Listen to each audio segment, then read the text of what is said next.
Dad, got some great news for you. Got some fabulous news. I've decided to become a musician. Music's a big part of my life, and it's really a universal kind of thing to want to create music, to listen to it, to be part of a band. And I wanted to capture that moment in Rock Dog with Bodie.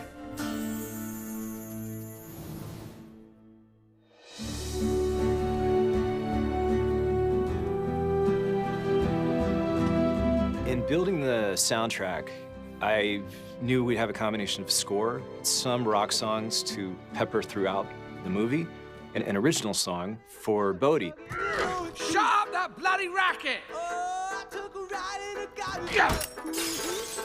We were looking for ancillary music for scenes in the park when people are busking. Because this is for kids movie, we want to do like a light, rock music. We thought, man, if we could bring an authentic sound and find some kids who have written some really good stuff and put it in the background and kind of give them a chance to have their music heard, that would be fun. One of the songs we found was Glorious, co-written by Adam Friedman. I rushed over to our producer and said, this is Bodie's song, we have to get it. It has such a good spirit, the melody is amazing. That is not actually awful. I ride my bike to the studio, and Ash and I would talk about the characters and how we can, make the song work for the film better. Trying to find you, I thought I lost my love. We thought it'd be fun to see kind of the process of creating something. And so we see Bodie's song, Glorious, evolve.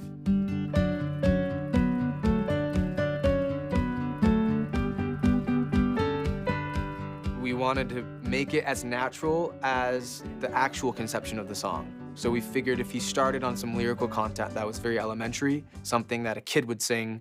I'm so stuck in this garbage truck. I just want to get myself out. Well, yes, it's good, but stop it for the moment.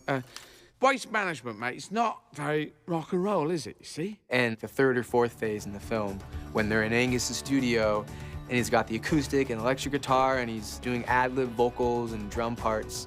And I think that's kind of like the final touch to the finished version of the song, which was getting the production right.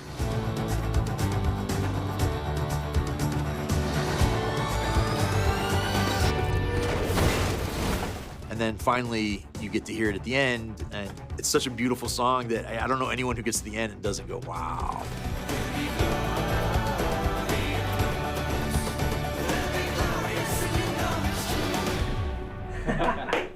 That's great.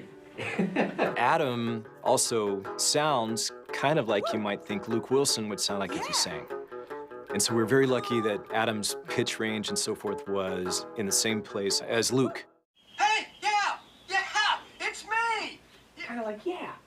Yeah. Think you can do that? I'm not very good at it. Don't ask me to say more words than Dad, hey! Yeah, I think it's closer than you think. I don't think you have to change much. All right, we'll give it a shot. All right, on. Thanks, Adam. Yeah. And so I kind of did that, and I think it worked decently well. That's the way that I like it. That's the way that I like it. That's the way that I like my rock and roll. That's the way that I like it. Yeah. Adam, that was uncanny. That's great. Yeah, that was right on the money. And Adam, he's kind of virtuoso. He can play all these instruments. So we'd get in there, and Adam and Bruno Kuhn, another brilliant musician, just did a lot of jam sessions, a lot of recording.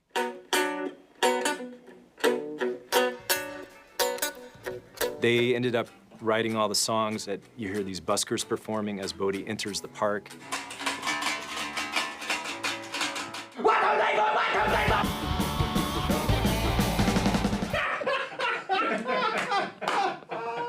That was fun.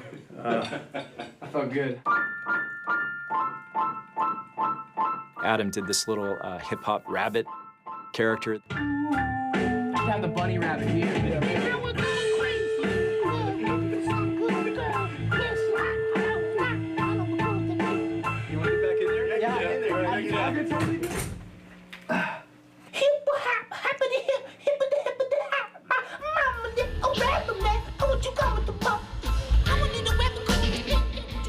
This whole process was just a dream come true. It was incredible. And then for the score, great composer, Rolf Kent, and he brings an interesting little quirky feel to it.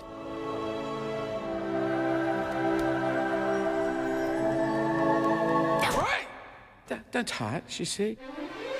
He and Ash built a really beautiful score to kind of fill in some emotional moments. You're not gonna believe it. Mr. Scattergood gave me a music lesson, and we wrote a song together. It's about how to tell a story. So you're really having a discussion about who are the bad guys, who are the good guys, what kind of energy is there or isn't there yet. You know what kind of a fool you made me look like back there? And also because the animation was fairly basic at the beginning, it gave me lots of freedom to sort of just create. Put your seatbelt on, Skies! Well, I mean, I had so much fun working on this film. And that's partly due to the material, the great humor and storytelling within it. I just am super grateful for it, and I think the film's got a lot of heart, and there was a lot of heart put into it. It makes a lot of sense that the film has that vibe to it.